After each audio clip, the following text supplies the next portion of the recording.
শেষ মিনিটে গোল হলো বাতিল। মরতে মরতে বাঁচল ক্রিস্টিয়ানো রোনালদোর পর্তুগাল। বারবার গোল হবার সম্ভাবনা জাগলেও বারবারই গোল মিস করেছেন স্বয়ং ক্রিস্টিয়ানো রোনালদো। লাতিন আমেরিকার পরাশক্তি দল কলম্বিয়ার কাছে কেমন করে ভাসল পর্তুগাল, যে সমীকরণের দ্বিতীয় রাউন্ডের জন্য শক্তিশালী প্রতিপক্ষ পাচ্ছে পর্তুগাল। বিস্তারিত জানতে ভিডিওটি না টেনে সম্পূর্ণ দেখার অনুরোধ রইল। কে হবে গ্রুপ চ্যাম্পিয়ন, লাতিন আমেরিকার কলম্বিয়া নাকি ইউরো জায়ান্ট পর্তুগাল? ম্যাচের শুরু থেকে লাতিন আমেরিকার পরাশক্তি কলম্বিয়া ইউরো জায়ান্ট পর্তুগালের মধ্যে সেইখানেই লড়াই জমে ওঠে। কলম্বিয়া লুইস দিয়ারেস ও জায়ান্ট কার্দোবার গতি দিয়ে পর্তুগিজ ডিফেন্ডার ভাঙার চেষ্টা করেন। ম্যাচের 25তম মিনিটে কার্দোবার একটি দারুণ অন টার্গেট শট কর্নারের বিনিময়ে রুখে দেন পর্তুগিজ গোলরক্ষক দিওগা। এরপর ম্যাচের 30তম মিনিটে কলম্বিয়ার পক্ষে একটি প্লান্টি জোরালো আবেদন উঠলে ভিআর রিভিউর মাধ্যমে নাকচ করে দেন রেফারি। এদিকে পর্তুগাল কেবল রক্ষণভাগ সামলাতেই যেন ব্যস্ত হয়ে উঠেছিল।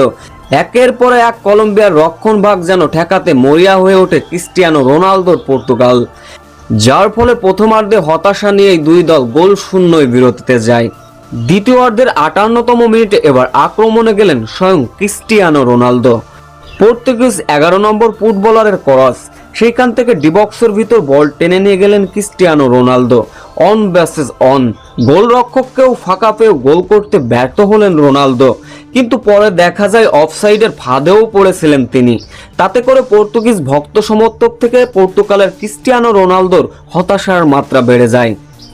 ম্যাচের বয়স যখন 70 মিনিট থেকে পুরো 90 মিনিট একের পর এক আক্রমণ সাজিয়েছিল ক্রিস্টিয়ানো রোনালদোরা, তবে বারবার আক্রমণে গেলেও কলম্বিয়ার রক্ষণভাগ ভেদ করে গোলের দেখা পায়নি ক্রিস্টিয়ানো রোনালদোরা, যার ফলে হতাশার মাত্রা বেড়ে যাচ্ছিল সময় যত বাড়ছিল।